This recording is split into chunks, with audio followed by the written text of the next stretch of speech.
I'm Bob. I like coffee. I also like to tell stories. So here at the Bobcast Coffee, it's time for a coffee break. So take a coffee break with me and pour yourself a cup of your favorite Joe.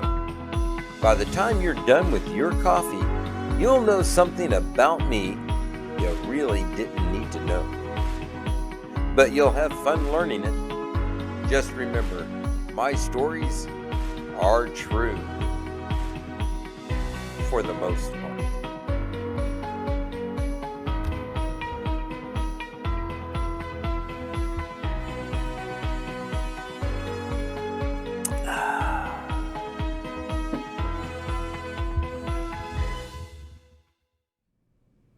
This episode is brought to you by Scars and Stripes Coffee. Reynolds Revival, the producers of Bobcast Coffee, have teamed up with Scars and Stripes to bring you one of the best cups of coffee you will ever taste, lovingly roasted here in the great state of Oklahoma and shipped straight to your taste buds. Scars and Stripes Coffee is all about veterans helping veterans. Unlike other companies who say that part of the proceeds go to helping veterans, with Scars and Stripes you can look directly into the eye of the person selling you your coffee and get to know the vet that is being supported by your purchase. To find out more about the company, the mission, or just to buy the greatest coffee ever, go to www.ss.coffee/Reynolds. That's www.ss.coffee/REYNOLDS, or go to the link in the description at the bottom of the show.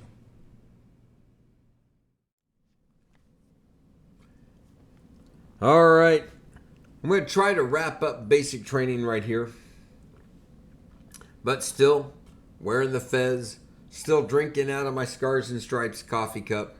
So this has been 4 fun episodes of Fort Benning, Georgia, the beautiful world of Sand Hill, where I experienced my school for boys. All right.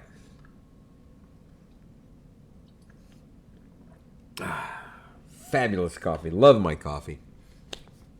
You can too, Just go to Scars and Stripes SS Coffee /Reynolds. Like I said in the opening, go there. Try some of this coffee. It really is that good. All right. So as promised, we're going to wrap up basic training. I may come back and tell another story some other day, but today we're going to talk about Naked Bob. Now, you've heard other stories of Naked Bob. Understand, when you're at basic and you're in the platoon mentality, your nakedness really all of a sudden becomes not a big deal. What is a big deal is getting the job done. Every small job. Making your bunk. You just get it done. So they taught us how to make hospital corners and how to make that bed to where you could actually bounce a quarter off the blanket. You did all of that, and you did it as quick as possible, and you didn't let the small facts get in your way. Well, one of the things that you have to do, so we get up, immediately throw on PT clothes every morning. We go down and we warm up the sand fleas so that they are nice and comfy. And then we go run anywhere from 5 to 7 miles. And we come back. Boom, we are back at base, back at the camp. And then at that point, we all go upstairs, take showers, and get ready for the day. So, go running up. Now, this is how Bob and 99% of everybody else takes a shower. You run over to your barrack or to your bunk, right? You take off your clothes, your PT clothes, and you lay them out, hang them up, because you're going to rewear these things all week before they get washed. But you get those put up, you pull out your uniform, lay it on the bunk, make sure it's not too dirty yet, because you're going to wear the same uniform all week until you get it dirty. Because you only get laundry once a week, and you only have like 4 sets of uniforms. So you get that all set. You strip down, you grab your soap, you grab your towel, you grab your wash rag, and you head over to the showers. You just jump into whatever shower is free. I mean, we're talking 30-second shower. You come out, you're toweling off, and you go back to your bunk. Now, the only rule is don't drag water through there. So you have to towel off enough that you're not dragging water.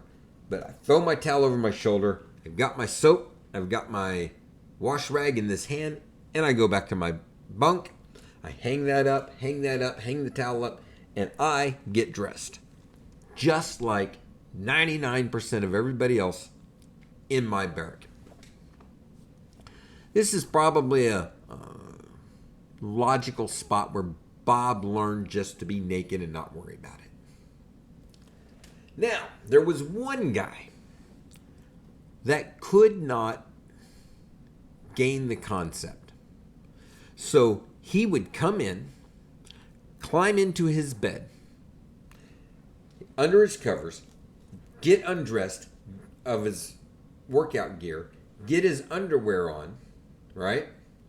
Get his pants on, grab his towel, grab his soap, go into the shower, take everything off, hang it outside, shower, towel off, get his clothes, put his underwear, put his pants back on, and go back to his bunk. So what's the big deal? The big deal was, one, he was slow. And he was being slow because of all the extra steps. And now he has to remake his bunk, which is even slower. So that was making our platoon constantly late to formation. All right. We've all talked to him. We've all told him it's not a big deal. We've all yelled at him, but he's still doing this. Well, the drill instructor for our platoon, we had the young, crazy, punky kid. We had, he was probably in his early 20s. We had a guy that was probably in his 30s, been in the military for a while. We had the guy that was old and dusty and crusty, and you did not mess with him because he's the one that taught hand-to-hand combat, and he was our lead drill instructor. I come walking out of the showers and got my towel, got my soap, towel over the shoulder. I am heading back to my bunk. And there's a small crowd up ahead of me. And our lead instructor is sitting on this bunk, chewing this guy a new derriere. All right? Just letting him have it. I don't know what they're talking about. I kind of figure it's his slowness, but I don't care. Look, Bob has learned by this point in basic training, keep your eyes straight, just get your job done. So I'm just hiking along, and I get to the edge of the bunk, and this big old crusty hand comes out and goes right on Bob's chest, and it's hard and it hurts. Remember, this guy teaches hand-to-hand combat to the military. Boom. And he's sort of, you know how you grab someone's shirt to pull them over, right? I'm not wearing a shirt, but he has grabbed my skin like a shirt, and he pulls me around. And I step over, and I'm standing there, right? And he goes, "Take Reynolds, for example." That's the way he talked, actually. It was like barking. And everybody in this group that is watching this turns and looks at Reynolds. And I kind of look, I don't know what the hell is going on. And I kind of look around, and this guy is sitting on his bunk, and he looks up at me. He goes, "Reynolds has nothing to be embarrassed about."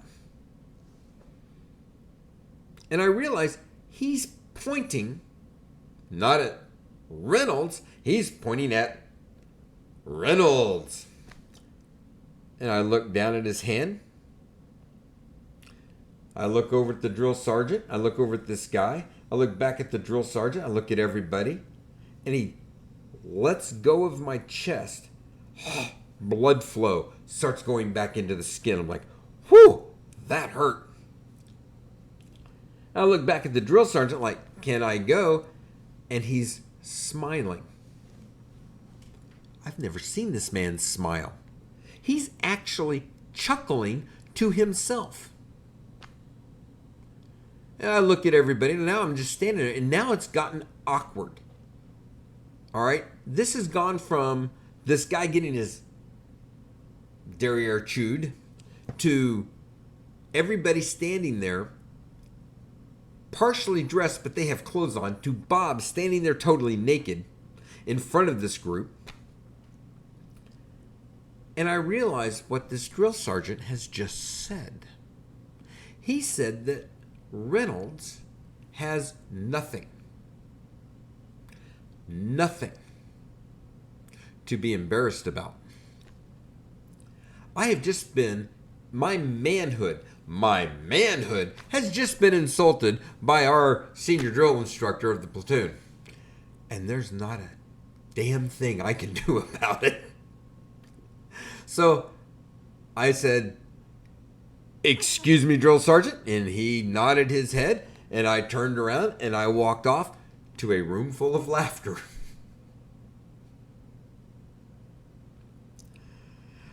I did not live that one down throughout the rest of basic training. The two things that I did not live down, one was Reynolds has nothing, and two was the nickname that this gentleman gave me on my very first day, actually very second day, the second day there, when we were finally in our platoons and they were running around yelling at us. And all he would ever say was, "Dickweed." And I would drop and start doing push-ups, because that's what he called me. And you could hear that everywhere. In the barracks, "Dickweed." I'm doing push-ups. And then he'd come over and tell me what I did wrong and how many push-ups to do. Out on the drill floor, "Dickweed." I'm doing push-ups. Out at the rifle range, "Dickweed." I'm doing push-ups. I didn't even do anything wrong. He just wanted to show the other drill instructors that he called me Dickweed. I did push-ups. They all thought that was funny. He's the guy. We would get up, and after we would shower, we'd do PT, blah, blah, blah. We'd shower, we'd get dressed, and before formation, we had little jobs that we had to do. And one of my jobs was to pick up trash along the main drive out in front of Sand Hill. We had a mile down and a mile back. We had to pick up trash. So it was basically Stripes, where Bill Murray is picking up cigarette butts. That was us. Smoking cigarettes and picking up cigarette butts, because we were away from everybody doing a job unsupervised. So we took that chance to smoke. And we would, do that, and we'd come back, and I came back smoking a cigarette too close to the barracks. I got seen. Now, I had put that cigarette out. I had field stripped it, thrown it in the trash. I wasn't making a mess. I'm not doing the Bill Murray throwing it on the ground in the rain type thing. But I come walking on the drill hall floor, and I hear, "Dickweed!" I'm down. And he comes, "I never want to see you smoking a cigarette while you're on duty, blah, blah, blah." And he starts screaming at me. I'm going, and he stops, and he goes, "Just do push-ups." I go, "How many, drill sergeant?" And he goes, "Until I'm tired." My heart freezes in my arms don't stop, but my heart turns cold. I'm going to die here, aren't I? So he stands there and he looks at me for a minute. Another drill sergeant hollers at him for a second. He goes, "Keep going." And he turns around and he goes over to the offices there. And obviously answers a question or two, and they're talking, and he grabs a cup of coffee, and there's three of us. Two guys standing there watching me, and I'm doing push-ups, and they're waiting because the three of us are supposed to report back upstairs, and I'm doing my push-ups, and I kind of slowed down, so I'm looking up. He is leaned up, my drill instructor is leaned up against the glass. He has got his cup of coffee with his back to me doing this, talking to the other instructors. One of the guys is like, "Bob, let's just go. He's forgotten about you." I go, "No." And I keep doing push-ups. My arms are starting to kill me. So a couple of minutes go by. They both go, "Bob, we got to go. Come on. He doesn't remember you're out here. Let's just go." No. And I'm bare. My arms are wiggling. Sweat is pouring off of me. I am still pushing those push-ups up. And one of the drill instructors that's from another platoon is actually leaned on a desk. And as I'm coming up for the next push-up, I'm heading back down. I look up, and this guy keeps bending his head around, looking over the shoulder of my instructor. And he goes back and takes a sip of coffee. And then he leans over, and he looks at me, and he looks at my drill instructor. And he goes back, and he takes a sip of coffee. You can't hear anything because they're inside the office, but you can see him, gesture toward me. And my drill instructor jumps up off the glass, slams his cup down, turns around, sticks his head out the door, and he goes, "You're done. Get out of here, Reynolds." And I just lay down on the ground. My arms are gone. And the two guys help me stand up, and I go walking off. It hurt so bad, but I did not stop. I did not give up. So he actually started treating me less bad after that point. Not bad enough to stop pointing out my nakedness and insulting me, but he did it with humor. And nowadays, I am man enough to say he was funny. All right, well, that's going to be the last story for now about my basic training days. And it was a lot of fun. So if you get a chance to join the military, really think hard about it. If it's what you want to do, go do it. I think it's necessary. I think it's worthwhile. I think it's an important thing. But get your mind set. Get mentally ready. It is a trip. Until the next time, drink your coffee. Finish your coffee break. Then drop and give me 20.